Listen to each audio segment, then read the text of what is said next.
வேத வாசிப்பு 2 பேதுரு 1 அதிகாரம் 3 முதல் 9 வரை. நம்முடைய மகிமையினாலும் காருண்யத்தினாலும் நம்மை அழைத்தவரை அறிகிற அறிவினாலே ஜீவனுக்கும் தேவ பக்திக்கும் வேண்டிய யாவற்றையும் அவருடைய திவ்ய வல்லமையானது நமக்கு தந்தருளினதுமன்றி இச்சையினால் உலகத்தில் உண்டான கேட்டுக்கு தப்பி திவ்ய சுபாவத்துக்கு பங்குள்ளவர்களாகும் பொருட்டு மகா மேன்மையும் அருமையுமான வாக்குத்தத்தங்களும் அவைகளினாலே நமக்கு அளிக்கப்பட்டிருக்கிறது.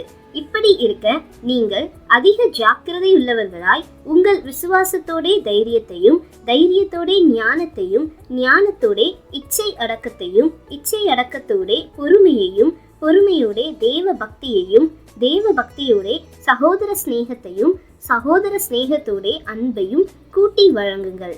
இவைகள் உங்களுக்கு உண்டாய் இருந்து பெருகினால் உங்களை நம்முடைய கர்த்தராகிய இயேசு கிறிஸ்துவை அறிகிற அறிவிலே வீணரும் கனியற்றவர்களுமாய் இருக்க ஒட்டாது. இவைகள் இல்லாதவன் எவனோ அவன் முன் செய்த பாவங்கள் அற தான் சுத்திகரிக்கப்பட்டதை மறந்து கண் சொருகி போன குருடனாய் இருக்கிறான். இன்றைய நற்செய்தி. வளருவதற்கான அழைப்பு. கடற்குடுவை என்பது விசித்திரமான ஒரு கடல்வாழ் உயிரினம். பாறைகள் மற்றும் கடற் சிப்பிகள் மேல் ஒட்டியிருக்கும் இது அசைவது போன்ற மென்மையான பிளாஸ்டிக் குழாய் போல் தெரிகிறது. பாய்ந்து செல்லும் நீரிலிருந்து அதன் ஊட்டச்சத்தை எடுத்துக்கொண்டு அது முன்னிருந்த இளமை துடிப்பை விட்டுவிட்டு ஒரு செயலற்ற வாழ்க்கையை வாழ்கிறது. இந்த கடற்குடுவை உயிரினம் ஒரு பழமையான முதுகுத்தண்டு மற்றும் மூளையுடன் ஒரு தலைப்பிரட்டை போல் தன் வாழ்க்கையை தொடங்கி தன் உணவை கண்டுபிடிக்கிறது.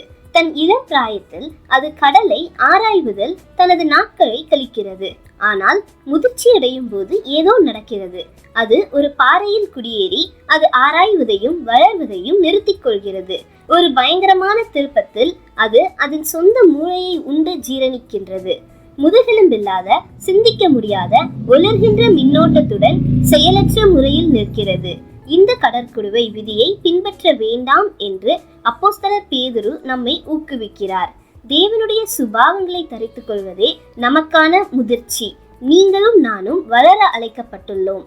கிறிஸ்துவை பற்றிய நமது அறிவில் மனரீதியாக வளருதல், ஆவிக்குரிய ரீதியில் நன்மை, விடாமுயற்சி மற்றும் சுய கட்டுப்பாடு போன்ற பண்புகளில் வளருதல் மற்றும் நடைமுறையில் புதிய வழிகளை ஆராய்வதன் மூலம் நேசித்தல், விருந்தோம்பல் வழங்குதல் மற்றும் நமது பரிசுகள் மூலம் மற்றவர்களுக்கு சேவை செய்தல் ஆகியவற்றில் வளர அழைக்கப்பட்டிருக்கிறோம். இத்தகைய வளர்ச்சி வீணரும் கனியற்றதுமான வாழ்க்கையை வாழ்வதிலிருந்து நம்மை தடுக்கும் என்று பேதுரு கூறுகிறார். வளர்வதற்கான இந்த அழைப்பு 70 வயது முதியவருக்கு எவ்வளவு இன்றியமையாததோ அதே போன்று இளம் வயதினருக்கும் அவசியம். தேவனின் தன்மை கடல் போல் பறந்தது. நாம் சில அடிகள் கூட நீந்தவில்லை.